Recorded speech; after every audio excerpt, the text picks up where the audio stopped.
So we know that it's college football talking season. And what that means is people talk about football, people make very bold predictions just to try to get some attention this time of year when really in reality we all have the same questions and none of us know truly how this season is going to unfold. So with that in mind, it still is talking season and some of the talking that's going on does not favor the LSU Tigers in 2024.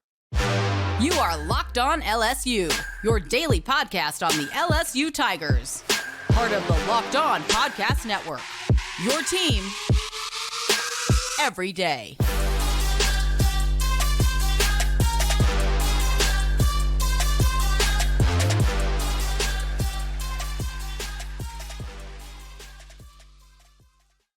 Hey, what's going on, y'all? Welcome into Locked On LSU. Thank you for making us your first listen every single day. We are free and available wherever you get your podcasts. And today's episode is brought to you by Game Time. Download the Game Time app, create an account, and use code Locked On LOCKEDON for $20 off of your first purchase. Let's get into it. Like I said, it's talking season. And this is the time of year where everyone has their hot takes and their bold predictions. And some of them, I don't really even know how much those people believe them truly wholeheartedly, but it's just a fun discussion to have because it's February 28th. And hey, we need to talk about something to get us through to September. So we're just going to talk about this.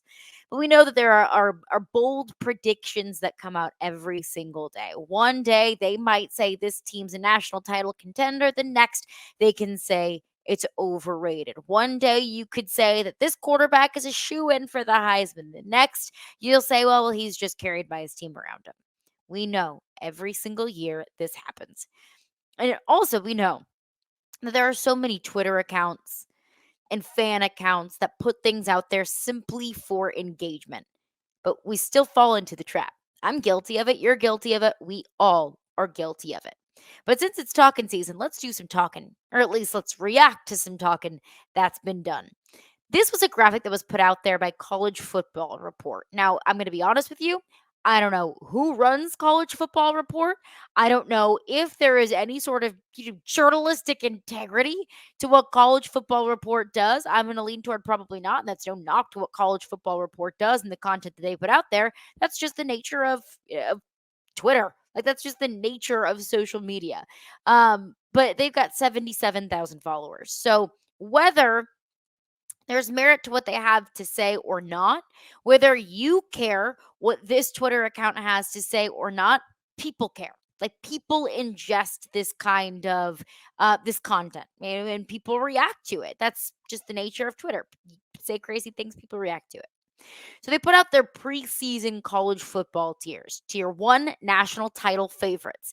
Tier 2, national title contenders. Tier 3, playoff contenders. Tier 4, in the top 25 and dark horse playoff teams. Tier 5, cooked. So they've got a big drop off between tier 4 and tier 5. Tier 1, the national title favorites. Georgia, no issue with that. Texas, no issue with that either. Ohio State, we'll see. Oregon, yeah, okay, maybe. Okay, we'll see. And then in the second tier, national title contenders. Ole Miss, I get it. That's going to be a very popular take all throughout the offseason. Ole Miss cleaned up in the transfer portal. They got a ton of talent in the transfer portal. Jackson Dart was really good last year, at his best year in an Ole Miss uniform, really his best year in college football last year. And he's returning for another year in Lane Kiffin's offense, another year with the rest of this team. So, look, I get it. Alabama, okay, fine. New coach. They lost a lot of talent, but it's still Alabama, and they're still going to get the benefit of the doubt. Penn State, all right, you're losing me. Missouri, Notre Dame, Michigan. I have no problem with Michigan. They're the reigning national title winners, but they lost their coach. They're losing their quarterback. They're losing Blake Corum. They're losing some of their best defensive players. Will Michigan get back to where they were last year? I still think they're going to be one of the best teams in the Big Ten, but let's remember the Big Ten is going to get much more competitive with USC, UCLA, Oregon, and Washington. So I'm a little bearish on Michigan, but we'll see. This is really the hilarious thing is they put LSU in the tier 3 playoff contenders. If you just want to say that LSU is a playoff contender, like I think we absolutely can have that conversation and I would agree with it that LSU can be a playoff contender because I look at it and say, well, if you're a 10-win SEC team, you're probably going to make the playoff. Because if you're a 10-win SEC team, you're more than likely one of the top 12 teams in the country. And I think that LSU can win 10 games this season. Am I going to put money on it? Honestly, probably not. But it's like very much so not out of the realm of possibility. The hilarious thing is who LSU is put into that tier with. Clemson, Utah, fine. Tennessee, whatever. Florida State, sure. Oklahoma, USC, fine. But it's also Boise State in Oklahoma State, Iowa, Virginia Tech. Miss me with that. That is absolutely, positively disrespect to LSU. And frankly, I think it's disrespectful to Tennessee and to Florida State as well. Because those three teams specifically, I'll add USC into the mix as well. Those teams are head and shoulders above where a lot of those other teams are listed. I know that we still look at Clemson in a different tier than we probably should have because of what they did with Deshaun Watson and Trevor Lawrence, and that's kind of carrying its reputation. But I haven't seen Clemson on an upward trajectory over the last couple of years. If anything, it's plummeting. What the heck has Boise State done? Oklahoma State, I view as a team that's good and not great and won't be great because they frankly just don't have the same resources that other teams in that conference do. That Big 12, that Oklahoma State is gonna be a consistent 7, 8, maybe 9-win team. But to think that Oklahoma State is a playoff contender, I think is grossly overestimating what they can do. Iowa? Are you kidding me? I understand that they went to the Big Ten title game. I wholeheartedly understand that. Iowa struggles to put up double-digit points on a consistent basis. I know that Iowa can escape the Big Ten rather unscathed that way. I don't think Iowa is going to be any sort of playoff contender scoring 10 points a game. No way. Like if you put LSU and Iowa head to head, I think LSU would be a 9.5 point favorite. If you put LSU and Boise State head to head, I think LSU would be a double-digit favorite. When I know that LSU belongs in the same tier with a certain team, like I'll use Tennessee for example. LSU and Tennessee play on a neutral site today. I think that would be a very closely contested game. I think that one or the other teams would only be favored by about 2.5 or 3.5 points. And look, you probably feel completely differently, and that's totally fine. Florida State, the same way. And I know that LSU and Florida State have played head to head the past couple of seasons. And even though the final score indicated a completely different story of that game with Florida State this past year, I would still say that for the most part, that was a fairly closely contested game until LSU just decided to stop playing defense and Jordan Travis turned the Jets on. Through 3 quarters, that was a close game. So miss me with the LSU is in the same tier as Boise State and Iowa and Virginia Tech. That is absolutely not the case. Playoff contenders, I'm on board for that. Tennessee, Florida State, USC, playoff contenders. Okay, we can talk about that. Boise State as a playoff contender? I know that we're going into a 12-team playoff. And I know that things are going to look differently. And I know that the standards for the playoff are going to be completely different than what we have grown accustomed to over the last 10 years. But let's be realistic. There are a lot of really, really good Power 5 teams in the SEC, in the Big Ten, and the Pac 12. There's not going to be a seat for everyone at the table. I want to continue this conversation coming up next. And I do want to touch on why maybe the national perception of LSU isn't as favorable as maybe some other teams in the conference, like maybe an Alabama or an Ole Miss. And we'll get into that coming up next. All right, I want to tell you about Game Time. So, Game Time is super fast and it's an incredibly easy way to buy tickets for all of the sports, music, comedy, and theater events near you. They've got killer last minute deals, all in prices, views from your seat, and the best price guarantee. Game Time takes the guesswork out of buying tickets. So, I actually, like, genuinely, every single time I go to buy tickets for any event, whether it's a game or a concert, I've been looking up comedy show tickets the past few days. I always go to Game Time first because I know exactly what my seat is going to look like. That there's nothing worse than buying tickets to whatever event. And then you sit down and you think, huh, well, the picture online looked like it was a lot closer to the stage, or I didn't realize there was going to be a big pole in front of me and obstructing my view of the field.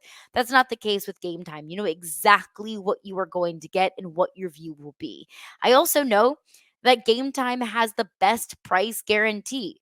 One thing that is so frustrating, I know I'm frustrated by it, I'm sure you are too. When you go to buy tickets on a third party ticket website, you find a price, you say, okay, that's good, that falls within my budget. Then you go to checkout, and it's like, whoa, whoa, whoa, where did all these taxes and fees come from? The taxes and fees are more expensive than the ticket itself. That is not the case with Game Time. I genuinely love it. I think that you will too. So try it out, Game Time. Take the guesswork out of buying tickets with Game Time. Terms apply. Just download the Game Time app and use code uh locked on for $20 off of your first purchase. Again, that's Game Time. Download the Game Time app. Use code locked on for $20 off of your first purchase. Download Game Time today. Last minute tickets, lowest price guaranteed. All right, rolling along here, Locked On LSU. Thank you for making us your first listen every single day. We are free and available wherever you get your podcast. And of course, we're part of the Locked On Network, your team every single day. And Locked On has launched the first ever national sports 24/7 streaming channel on YouTube. And now it's available on Amazon Fire TV and in the free Fire TV channels app. Locked On Sports Today is here for you 24/7, covering the top sports stories of the day with the local experts of Locked On, plus our national shows covering every single league. So find Locked On Sports Today, now available on the free Fire TV channels app.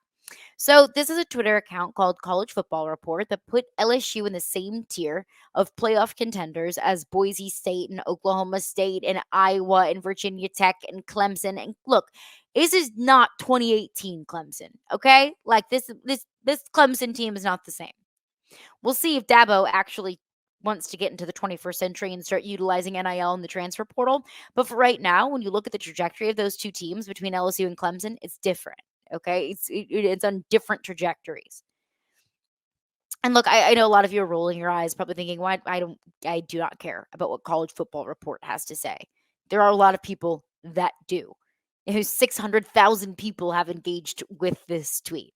People care, and this time of year, people are talking, and these kind of things shape perceptions of what your team is this upcoming season, even if it is a completely inaccurate perception. But also, let's be realistic. Let's be, self aware here. Why maybe LSU isn't the sexy pick to win the SEC this year. Why there are much more positive outlooks of other teams in the conference, like an Ole Miss, like a Texas, like a Georgia, and even an Alabama. Because I will not be surprised if once SEC Media Days comes around and the media makes their picks for who is, where they're going to rank in the East and the West. I guess you don't have that anymore, so I wonder how we're going to do that this year at SEC Media Days. Didn't think about that. But anyways, when people rank their power rankings for the SEC, I would not be surprised to see Alabama ranked above LSU. Is that based off of the fact that it's Alabama? Probably, because Alabama's lost a lot, but they bring back a quarterback. I think that's valuable. I think that people will continue to give Alabama the same Alabama benefit of the doubt that they've gotten the last 10 to 15 years.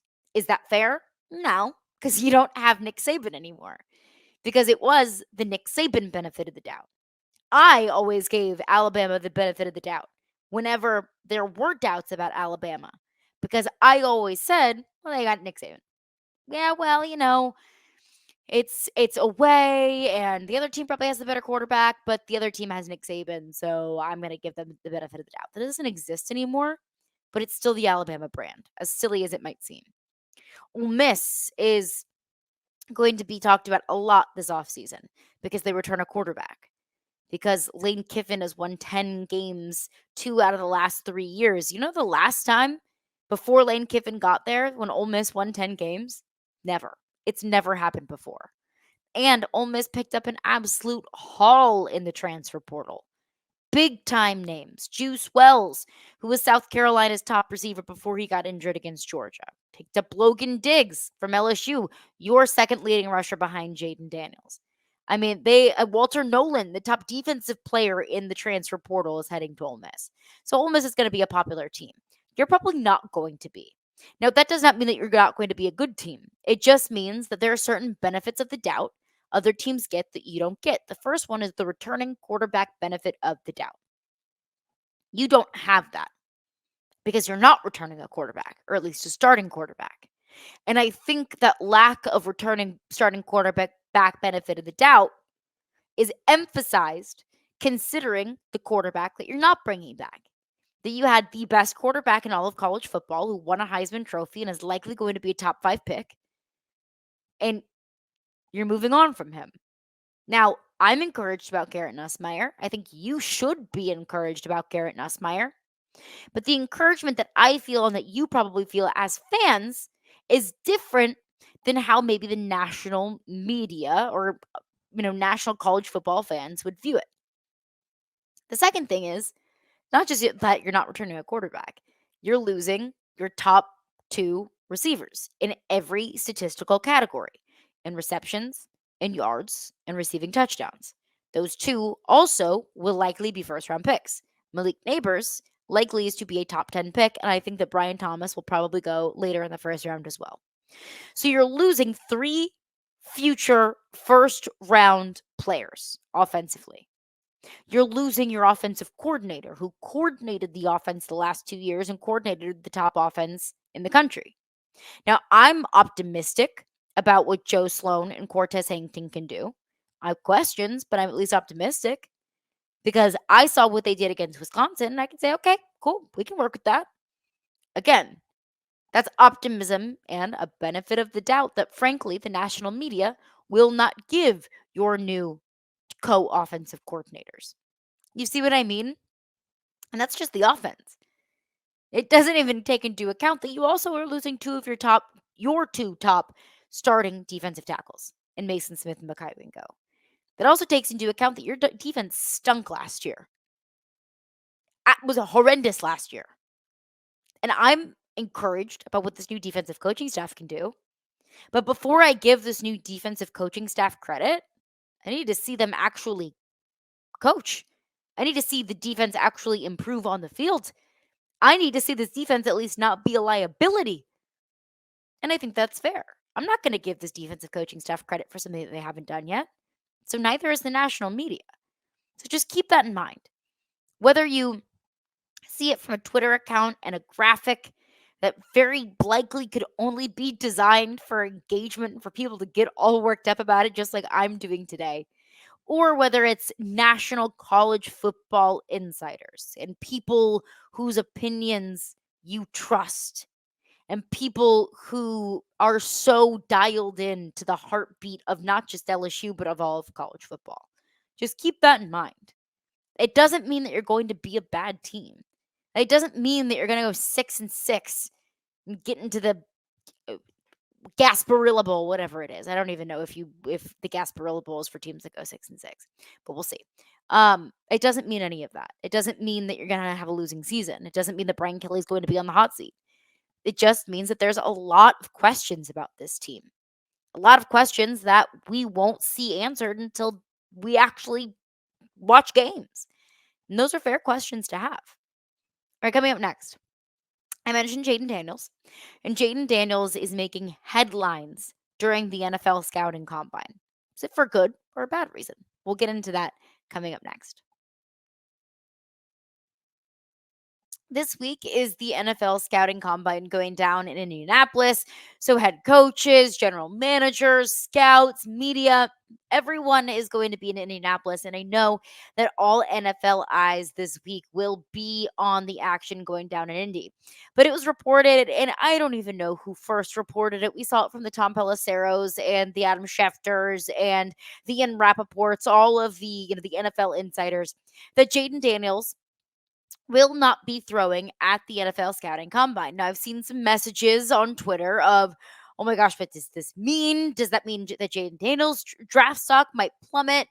And look, I get it, and I understand the concern, the confusion, the questions. And of course, it comes from a place of LSU fans wanting a player who has done so much for LSU, a Heisman Trophy winner at LSU. You want him to succeed. It's no different than any other player. It's no different than any other former quarterback coming out from LSU.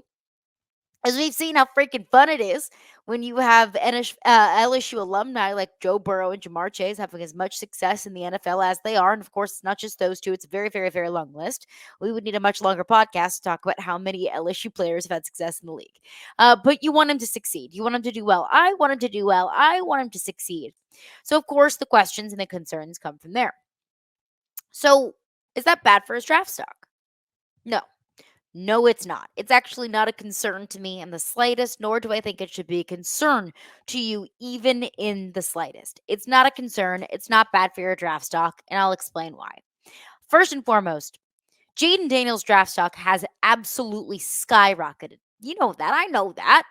That his draft skyrocketed week by week throughout the college football season. He won the Heisman Trophy. It was all the draft buzz that I don't even know what Jaden Daniels was projected as going into this season. Probably maybe like a fourth or fifth round pick. But now he's projected as the third best quarterback in this draft, likely a top 3, top 5, and for certain a top 10 pick in this upcoming NFL draft. So, how much more can he really truly gain by throwing at the NFL combine? I look at it like this, and I talked about this with my co-host in Nashville, who played receiver in the NFL for 15 years. He went through the combine. He said, "Look, you always have to weigh it with what can you gain and what can you lose." Looking at guys like Caleb Williams, who also is not throwing at the NFL combine, and Jaden Daniels, who are viewed as top prospects in this draft, who are going to go in the first round, more than likely. Knock on wood, we know weird things happen in the draft in the NFL. But with guys who are already viewed as top prospects, what do you have to gain? Maybe you move up a spot. Maybe you make a good impression on the general manager that's picking at 2 instead of 3. That's kind of not much of a difference. What do you have to lose? A lot. Like, you have a lot to lose when you are a top prospect in a draft. This time of year is weird and funny and incredibly fickle. There could be names that you may not have even heard of in conversation of the first round. All of a sudden, they could be a top 5 pick. Like, draft season's weird. Rumors come out all the time. People do some talking. But Jaden Daniels and Caleb Williams and Marvin Harrison, who has come out and said, "Look, I'm not training for the combine. I'm training for the NFL." Hello, those kind of guys, they have nothing to gain, very little to gain, and so much to lose. So why do it? The second reason why I'm not concerned is he's throwing at his pro day. He's throwing at his pro day with his own receivers in his own facility, in a facility that he's comfortable in, around his teammates, a much, much more comfortable environment than Indianapolis when you've got players from all over the country, when you've got TV cameras everywhere. It's made for a TV event now. So he's throwing at his pro day. And if I'm a general manager who's picking in the top 10 and we might need a quarterback, I just want to make sure that he's throwing at some point. Like, I just want to make sure he's working out somewhere. Is it at the pro day? Is it at the combine? Wherever it is, Jaden Daniels is throwing at the pro day. Now, do GMs look at the pro days versus the combine differently? Like, maybe I don't. You would have to ask a general manager about that. If I was GMing, and all of the conversations that I've had with people that are incredibly dialed into the league, they've said, "Look, no, it's not that big of a difference. It's not that big of a deal. Just work out for our scouts and for our GM somewhere, and we'll be good." The third reason why I don't really think it's that big of a deal is now the changing trend of the NFL combine is a lot of coaches aren't even going to be there, which I find shocking. I find incredibly shocking. Sean McVay of the Rams, Kyle Shanahan of the 49ers, Robert Saleh of the New York Jets, Matt LaFleur of the Packers, Mike McCarthy of the Dallas Cowboys. I may be missing some, but I know for certain that those coaches will not be at the combine, which is crazy. But also, what do those teams have in common? The Rams, the Niners, the Jets, the Packers, the Cowboys. They're not taking a quarterback, so that doesn't necessarily affect Jaden Daniels, but just kind of crazy that there's even coaches that would consider not going to the combine in general. But Jaden Daniels will be there and will be doing interviews. That is really, I think, the most important part of the combine.